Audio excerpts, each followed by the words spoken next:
my grandmother was a tarot card reader mostly. Tarot cards are a tool used to see the future. Many gypsies use tarot cards for fun or as a living. She was 18 at the beginning of the Holocaust. She was the middle sister.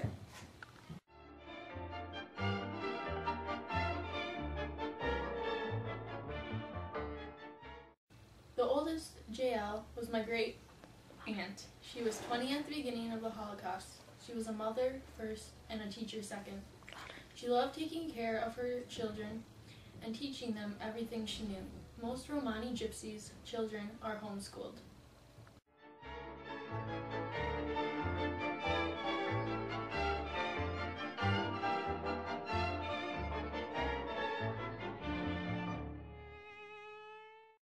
My grandmother, Nadia, loved music. She played the violin. Music is very important in the Romani Gypsies' lifestyle, and they used violin in almost every song. Nadia was the youngest. She was only 14 at the beginning of the Holocaust.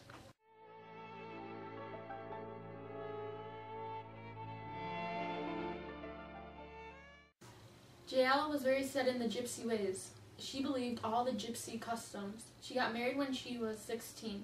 Most gypsies girls get married between the age of 16 and 19. If they are older than 19 and getting married, they are considered an old bride. Esmeralda believed in most of the gypsy rules, but she didn't believe that gypsies should only marry gypsies. She thought that if you love somebody, you should be able to marry them, which was one of the reasons why she hadn't gotten married yet, even though 18 is the average age for gypsy brides. Nadia didn't really believe in the gypsy ways, but she did love the gypsy music. She loved to play it all the time.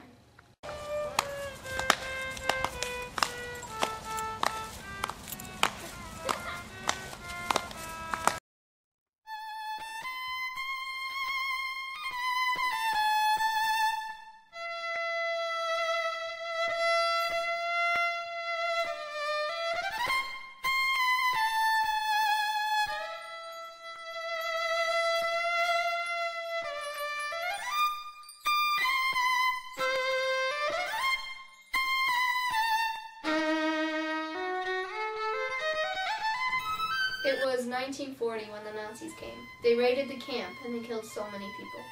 My great-grandparents were two of the few who were killed, along with my great-uncle Kerr, JL's husband.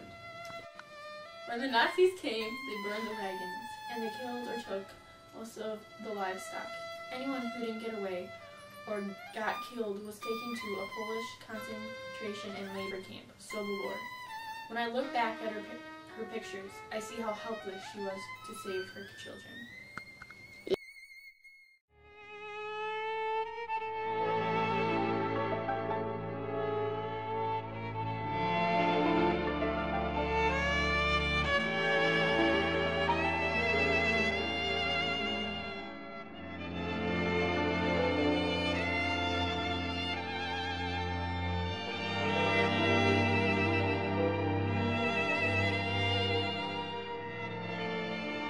Nadia was lucky and escaped the Nazi raid. She came back to find Kerr and her parents dead.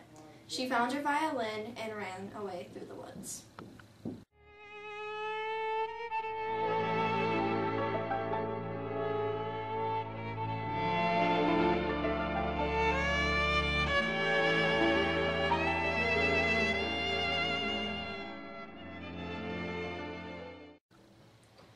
Esmeralda and JL were marched straight to Sobibor.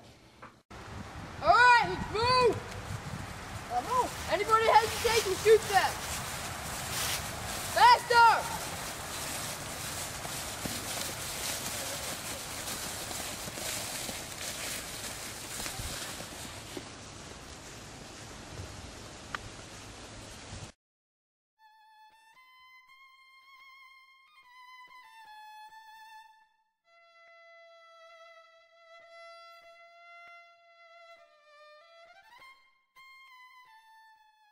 After Nadia ran away from the village, she found a horse that got away from the camp in a nearby clearing in the woods.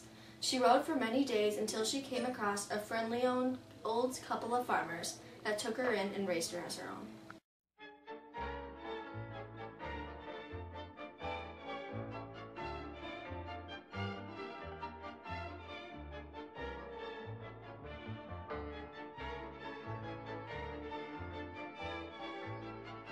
Once they got there, they were split up into two groups, those who would be killed and those who would work. JL and Esmeralda were both very lucky and were put into the work group. Their job was they had to take bodies out of the gas vans and bury them in mass graves, and then they had to sort the dead people's possessions and have them shipped to Germany. JL had to experience something that no one should have to experience, seeing her husband die and her two babies. It was hard for her. She was slowly dying inside, but she knew she had to stay strong for her kids.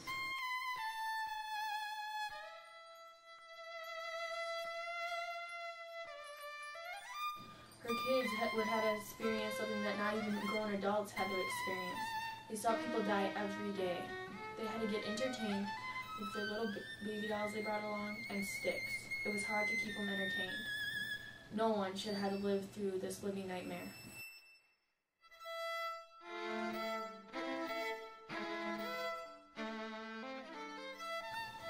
One of the worst days in Sobibor for Esmeralda was the day that JL and her children were put into the other group of those who would die, and they were led to the gas vans. JL and her kids were told they were going to take a shower, but they never came back.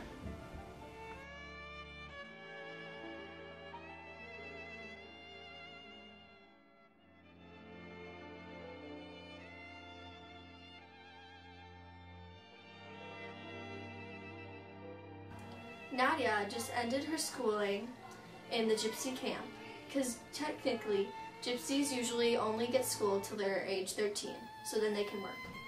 But when she was in the farmer's care, she continued her schooling through elementary school to high school, and then after 6 years, on to college in America.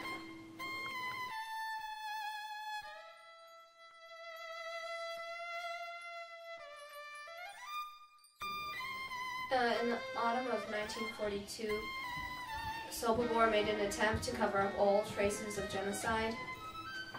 The workers had to dig up the mass graves and burn the bodies, and then the soldiers used machines to crush up the bones.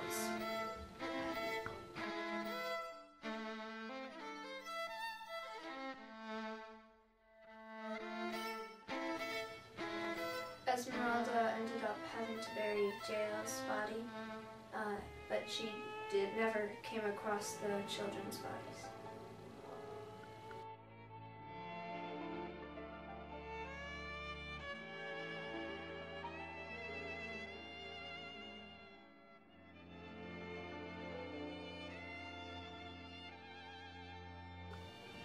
In 1943, she was involved in a resistance forming in the camp.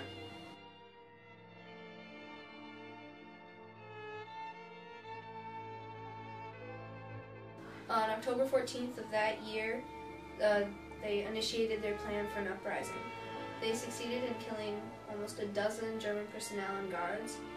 She was one of 300 prisoners to escape.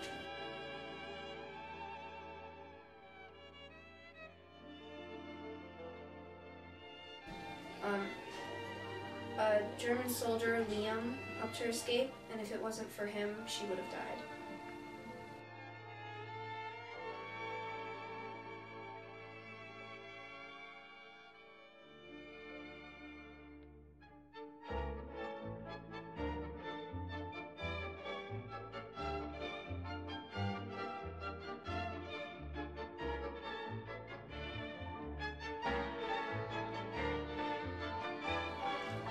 After Esmeralda escaped from Sobibor, a farmer hid her and one other escapee until liberation in 1944.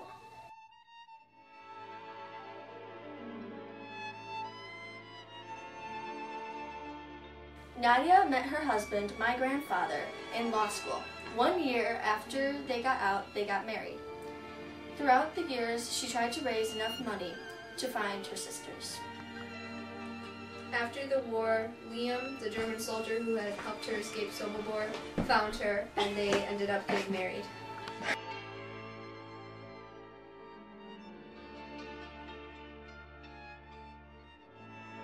In 1954, Nadia finally raised enough money to find her sisters. She only found Esmeralda, so she sent tickets for her and her husband, Liam. She also sent tickets to her parents in Germany, and they all came to live there. If they hadn't told us what had happened, our stories would have gotten